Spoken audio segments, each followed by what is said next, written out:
himself on my YouTube channel this afternoon with that massive shout in his face. 1 second. I feel a bit awkward, but it's not going to hurt. 1 minute. Oh my gosh, what on earth is going on here? Ability scooter, all kinds of stuff. Guys, you created like a new record for the loudest shout that's ever happened here in, in the 21st century, to be honest. That scared you, no? Oh, yeah, absolutely. Oh, goodness. He did, my friend.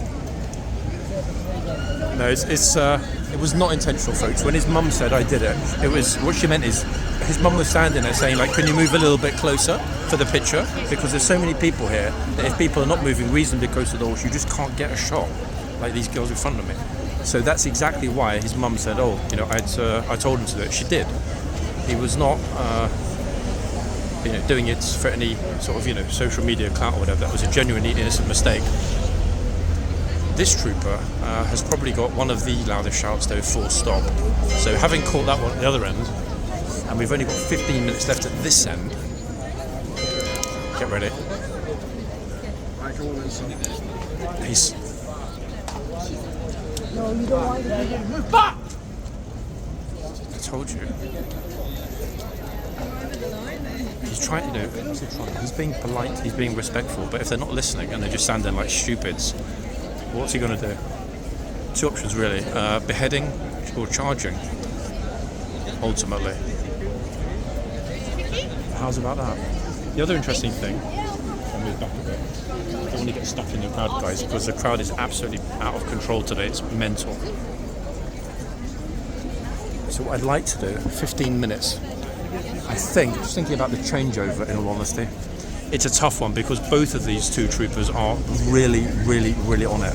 Quarterback's a bit of a nervous horse though, so I can see if there's any noise or other disturbance, I can see quarterback massively kicking off. So the troopers brought him almost entirely out of the box. Look at that. Now that, folks, I'm sure we'd all agree, is a glorious, spectacular looking horse. However, he's hugely surrounded by a lot of people. And we know, like Q10, he doesn't like it. Anyway, let's get ourselves back in and see what we can find. And I think if I stay here for, say, 5 minutes or something like that, give or take, and then possibly head back to the other end for the actual changeover.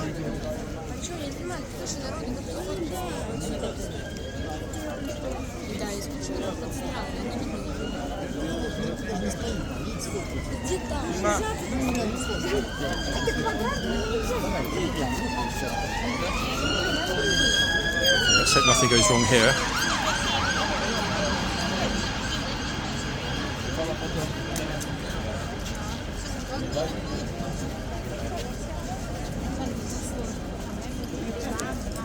The issue this morning already, and I say already before we've got anyone from the palace, is that there are too many people.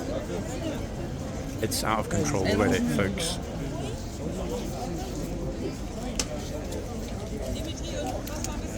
But to catch two shouts of that magnitude in the space of 1 minute was totally unexpected, I'll be honest. Extraordinary. But a great indicator of the lifeguards enforcing without hesitation overt disrespect. Oh, you see the gent in the with the jacket? He was just about to walk through the box, and then he suddenly realised.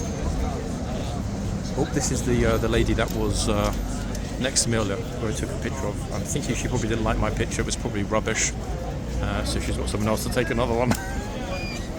And fair's fair. In all honesty, I mean, she could have told me I'm a crap photographer. I wouldn't have cried about it. The sheer numbers that are manoeuvring behind me, like trying to kind of leave, get out of here, as well as in front. It's almost impossible for people to avoid the box. The trooper's going to absolutely explode if anybody else gets super close to the horse. I can tell he's ready. He's fully recharged to almond levels of intensity. Here we go. Twice. Oh, that would have been a massive shout at that group if they hadn't listened. he's got a very loud and powerful voice. So when he speaks, it thunders. When he shouts, it's a flipping hurricane.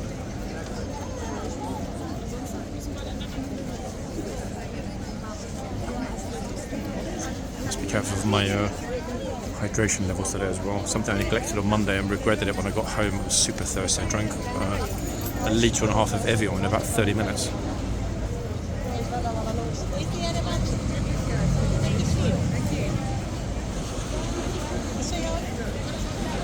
But today I'm ready. Now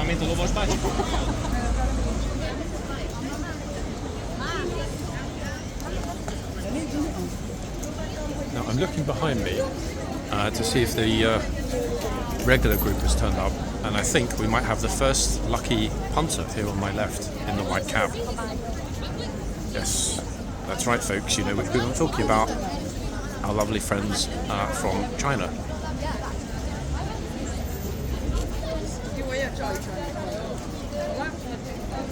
The interesting thing is going to be whether they manage to surpass what we've already seen this morning with the changeover. Now, I'm obviously secretly hoping that the growling guard will come out on the next hour. No guarantees, but that's my hope, ladies and gents. Here we go. Get ready. Oh, she quickly realised just in time.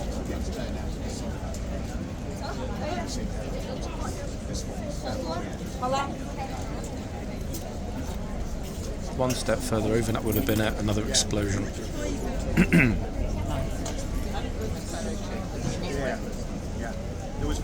I do like the good humour though of the American guy that got that massive shout. Yes, he was embarrassed and went bright red, but he was chill about it. And to say, you know, he got me good, respect. I'm looking in the yard. There are people in the archway. Actually, just 1 second, folks. I'm just walking past the cameras to go into the yard. And the reason I'm doing that is because, remember the other day, we got that group heading into the yard and just sort of hanging around in the arches? Look. Again. Look at this. I'm walking past the crowds that are here waiting for... I mean, actually, what are they waiting for? They're waiting for the change over the horses. But here, in the archways... where our lovely esteemed gatesman usually stands, we've got instead no gatesman. I'm just going to think then, gatesman? Yeah, gatesman. Because every time I say that, I think to myself, hold on a second, the one that walks, the gatesman, and not the chitsman. So this side, etc., is where they're not supposed to be. I can understand why people are thinking they can get pictures and stuff here, because there are no signage. And I honestly do think, not that I'm defending them, folks, but I honestly do think that would be time that they put up a sign on the wall. Simple as that, because it was different before. There was a visual deterrent, the guard. Now there isn't. So, you know, I mean, I personally wouldn't sort of walk into somewhere that isn't clearly listed as being open to the public. But the longer it takes them to put up a sign, the longer it's going to be, especially with the police busy. The longer it's going to be until people get the message and stop going in there. You know, I get the kids wanting to take, you know, a couple of sort of fashion-y type pictures up against the wall, but it's the wrong spot for it, isn't it? And again, folks, I'm not defending them. I'm just stating what is blatantly obvious, that more signage is needed here.